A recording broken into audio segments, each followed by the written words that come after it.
Alhamdulillah, puji dan syukur selalu tiada hentinya kita ucapkan kehadirat Allah Subhanahu wa taala. Alhamdulillahirabbil alamin.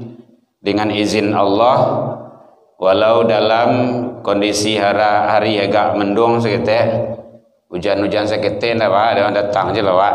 Mudah-mudahan itu sebagai perantara amal soleh bagi kita di sisi Allah hendaknya. Selawat dan salam ke Nabi Muhammad sallallahu alaihi wasallam. Allahumma salli ala Muhammad wa ala ali Muhammad. Bapak Ibu pengurus masjid yang kami muliakan, Bapak Ibu orang tua kami, tokoh masyarakat, nenek mama, kaum ibu, hadirin jamaah rahimakumullah. Pesantren tak ada ya? Ada kan? Pesantren lah sudah nak. Ada lah. Yalah ndak ada. Baik Bapak Ibu, alhamdulillah ini kita sudah mulai masuk ke babak penyisihan Lailah Cie dengan kesibukan masing-masing. Persiapan rayo, tadilah ribuik belakang tu persiapan rayo. Kue ke rayo, baju anak ke rayo, baju abang anak bagai ke rayo bagai, atau rumah ke rayo. Kalau nak pulang kampung, pulang kampung tak boleh dah, lain. Yang tak boleh mudik nak pulang kampung lain boleh. Ya, mudah-mudahan bersyukurlah kita yang selalu istiqomah. Nya istiqomah aku barik kah? Tapi balasannya juga bagus, sangat hebat. Surga. Innal ladzina qalu rabbunallah, sesungguhnya orang yang mengatakan Tuhan kami ialah Allah, tsumma istaqamu, kemudian dia istiqomah, teguh pendirian, ndak beralih pemikirannya doh, teguh dia salat, istiqomah dia puasa, istiqomah menjaga ibadah di masjid, salat berjamaah, ndak lepeh doh, maka tatanazzalu alaihimul malaika alla takhafu wa la tahzanu wa abashiru bil jannah. Jangan takwi, jangan cameh, jangan ragu loh. Kata Allah seperti itu. Wa abashiru bil jannah, bergembiralah dengan surga. Jadi tanya toh, istiqomah tu berbalaskan surga. Bu, lihat terang apa kok? Dia lah dingin sih nampaknya kok. Oh gitu ya. Biarlah ndak ada hujan-hujan tu biasa tu rahmat itu. Beko panai hari lah menyanyi lo deh, panai garang lo hari gua. Hujan hari konde, hari lo hujan lo. Atau mana kare lo? Hujan panai kok deh, hujan panai hari penyakit nanti gua. Aduh saya. Begitulah manusia itu selalu dengan keluh kesah. Yang jelas kita syukuri, hujan kita syukuri, panas kita syukuri, apa saja semua itu adalah karunia Allah Subhanahu wa taala. Bersyukurlah Bapak Ibu, awak lai istiqomah, awak lai diberikan kesehatan, sehat badan, dan diberikan rasa keinginan untuk beribadah. Bakal ibu menyanda bu, ndak ada bu, taruh isilah bu, biasa maksudnya tu. Ambo aku besok nyanda bu. Tapi dia tak bisa saja. Biasa tu. Sedang kami nak bodoh-bodoh lah menyanda aja. Nah gitu. Baik Bapak Ibu hadirin kaum muslimin, amalan dahsyat di akhir Ramadan ini kita meraih kemenangan. InsyaAllah kita semuanya menjadi hamba Allah yang menang. Amin ya Rabbal Alamin. Syaratnya adalah yang pertama sekali, istiqomahlah selalu dalam mendirikan ibadah solat, baik yang fardu ataupun yang sunnah. Kamu tu pulang lah? Enggak, beruduk nak, belah. Ya, kalau orang psikologi dakwah memang kayak gitu bu. Ada jemaah yang gelisah tu, tu perlu ditanya tu, kamu yang beruduk tu, bagus tu.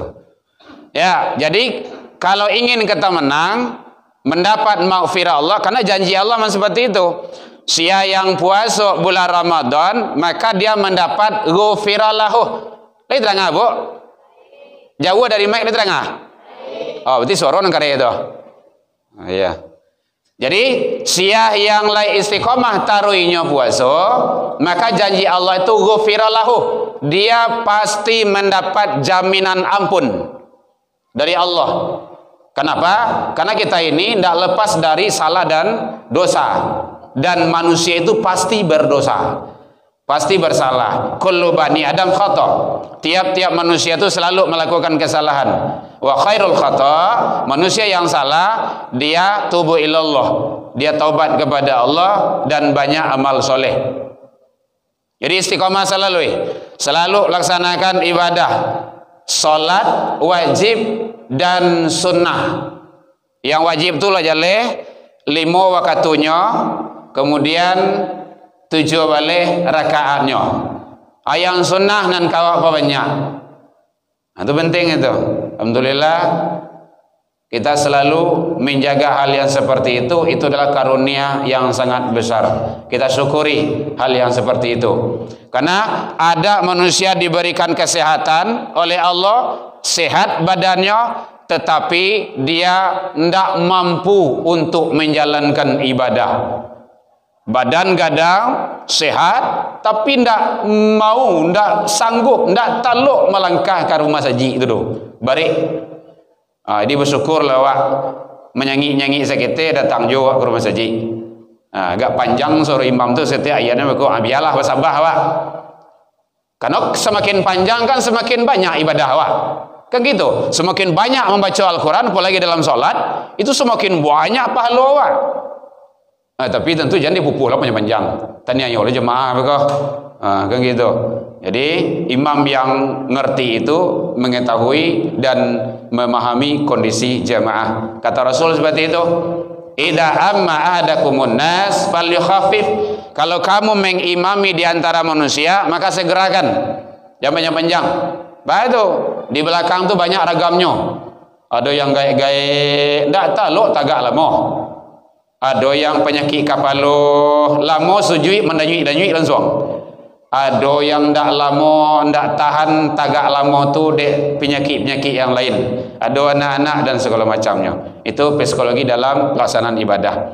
Bapak Ibu hadirin kaum muslimin rahimakumullah. Jadi laksanakan yang wajib, perbanyak yang sunnah. Yang kedua, karena kita sudah masuk, kalau masuk kok 10 malam terakhir kan? Udah masuk kita 10 malam terakhir. Jadi kita dalam rangka meraih malam-malam maghfirah dari Allah, malam-malam khairum min alfi syahr, lebih baik dari 1000 bulan. 1000 bulan tu berapa tahun tu Bu? Lebih kurang 83 tahun. Hitunglah tu. Setahun berapa bulan? Kali bara mengko 1000 tahun tu. Itu caranya. Jadi lebih kurang 83 tahun. Jadi mintakan lebih. Itu malam-malam terakhir itu bulan Ramadan. Maka rugi sangat awak kalau seandainya awak tinggal malam-malam tersebut. Biasanya hari memang enggak musim-musim hujan-hujan seketik tu. Itu biasa. Karena semakin banyak tantangan dan nilai kualitasnya itu, pahala itu semakin tinggi di hadapan Allah. Sanggup ndak awak menghadapi itu? Kan gitu. Hujan hari apa payung awak? Pemantel awak bagai. Gitu. Mati listrik apa pakai senter lah bagai. Di kampung dulu pakai lampu cogok sunyi tu. Jadi je. Bapak Ibu hadirin kaum muslimin rahimakumullah. 1, perbanyak yang sunnah, laksanakan yang wajib. Itu konsep ilmu tauhid. Yang kedua, kalau ingin ibadah kita itu lebih maksimal, lebih afdol, selalu kita jaga salat berjamaah. Salat berjamaah. Karena kata Rasul, salatul jamaah afdalu min salatil fardhi. Salat berjamaah itu lebih afdol, lebih utama nilainya dibandingkan dengan sholat sendirian 27. Kan hebat itu. Makanya usahakan sholat berjamaah.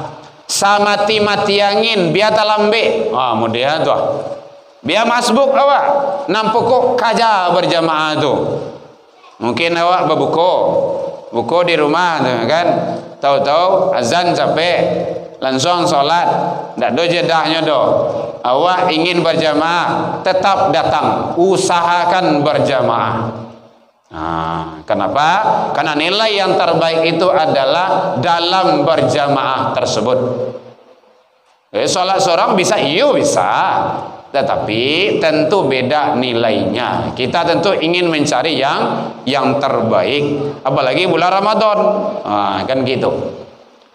Yang kedua, yang ketiga, kalau ingin gadang jo jamaah awak tu, ingin gadang jo lebih afdol, lebih utama lagi, di Masjid Nabawi, Masjid Nabi di Madinah. Lain nemu salat situ, Bu?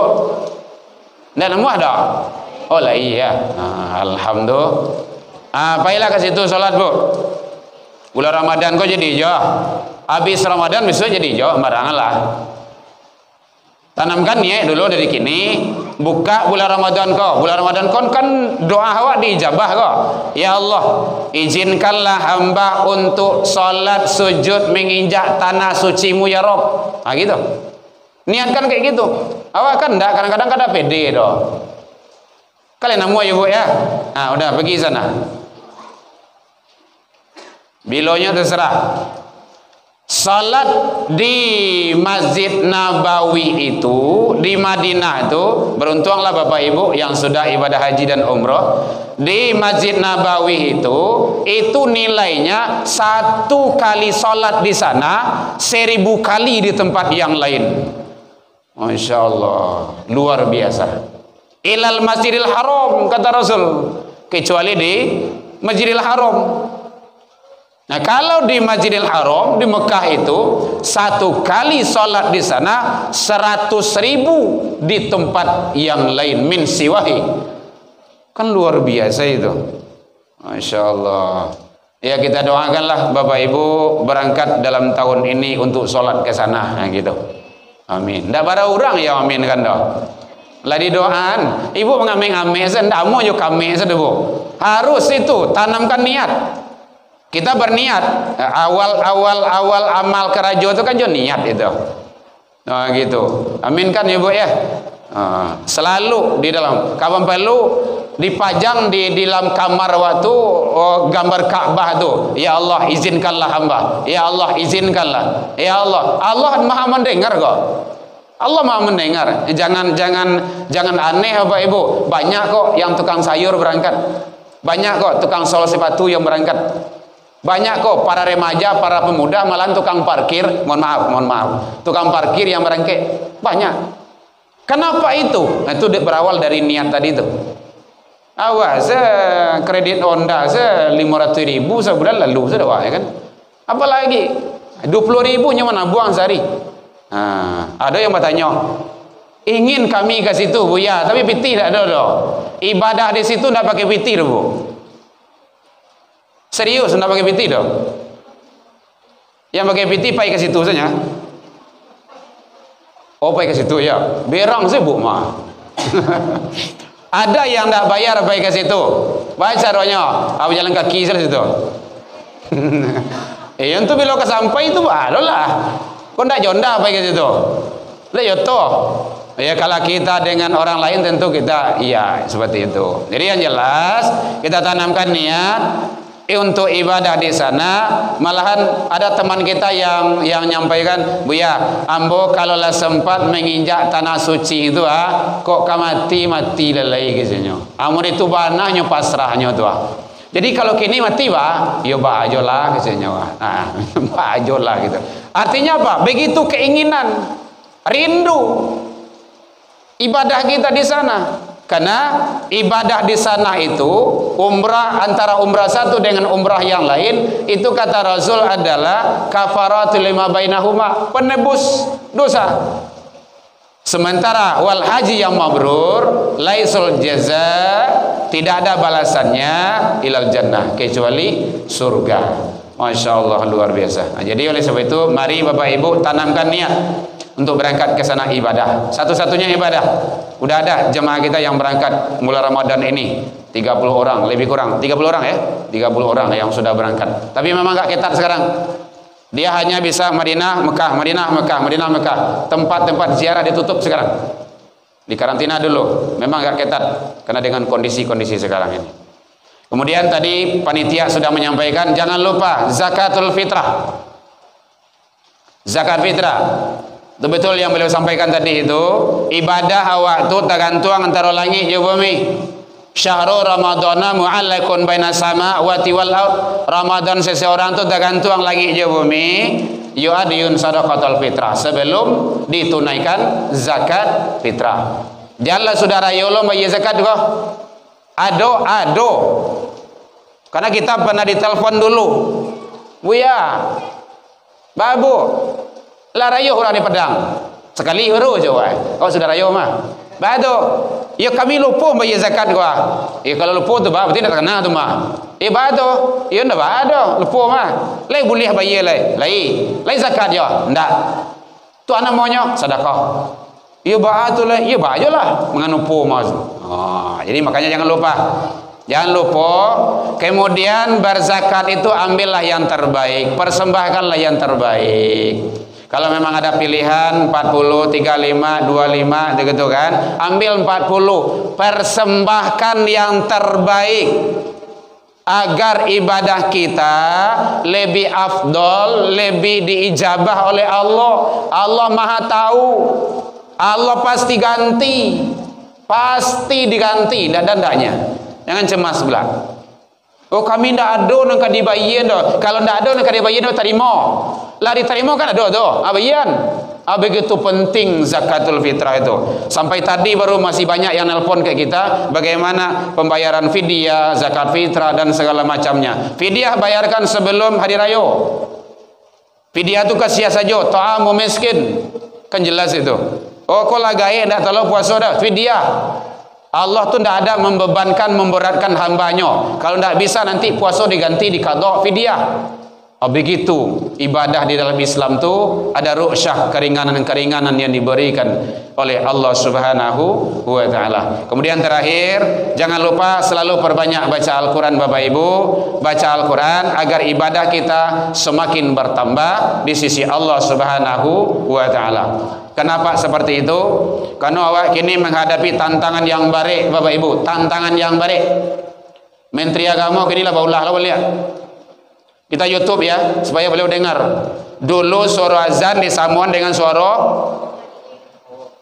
tua. Kalau bahasa Minang apa tuh?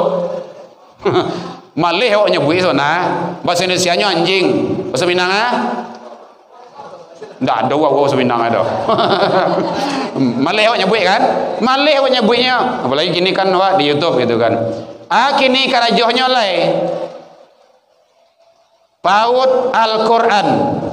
Rumah tahfiz izinnya di stop. Tadi baru kita mengadakan rapat karena kita diamanahi sebagai ketua forum komunikasi Rumah Tahfiz Al-Quran Kota Padang. Kita rapat mendadak tadi dengan tim tingkat kota dan kecamatan yang berada di Stebak sekretariatnya, bahwa kita menolak hal yang seperti itu. Kemarin hari Sabtu kita sudah diwawancari oleh Padang TV. Boleh Bapak Ibu lihat itu. Besok hari Senin itu akan disiaran ulangkan lagi. Dialog lagi nanti dengan Padang TV, dengan anggota dewan, tokoh masyarakat, MUI dan juga Kemenak yang berada di kota. Apa yang sebenarnya terjadi? Kok seperti itu? Bulan Ramadan, bulan Al-Quran banyak dibaca, Al-Quran dilombakan, bahkan banyak yang menghafal Al-Quran, banyak rumah-rumah tahfiz yang menyelenggarakan program Hafizul Quran. Termasuk awak sendiri kini kau mengadakan program daurah Hafizul Quran. Kok seperti itu kan? Untuk apa? Ikut mencari gaduh namanya itu. Kalau kita Menteri Agama bijaksana juga bijak sini. Jadi sana saya bijak, sini enggak. Jadi keputusan yang dibuat itu jangan membuat masyarakat itu bingung, apalagi mengacau. Itu kan tidak benar itu. Dengan alasan merapikan. Kalau merapikan jangan itu menutup namanya itu. Jadi kita juga tidak senang. Mohon doanya Bapak Ibu. Doa Bapak Ibu adalah diijabah oleh Allah Subhanahu wa taala. Semoga kita istiqomah. Kalau itu nanti selalu diberlakukannya, anak mengaji tidak dulu dong. Al-Quran tidak boleh dibaca. Kenapa? Itu lembaga itu legal loh. Tidak ada izin. Itu alasannya. Hati-hati itu.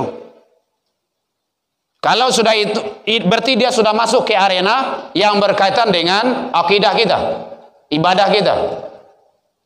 Orang-orang yang tidak senang terhadap Islam itu bakacaro. Dia akan berusaha untuk menghancurkan Islam sendiri. Dia doang sih kok baca Al-Quran. Ada enggak izinnya? Itu masalah nanti itu. Diadakan tuh ada PAUD Al-Quran. Ada enggak izinnya? Jadi setiap langkah kita itu dikhatnya. Hati-hati. Jadi tolong sekali lagi kepada pemegang kekuasaan, pemangku-pemangku jabatan, ambillah kebijakan itu yang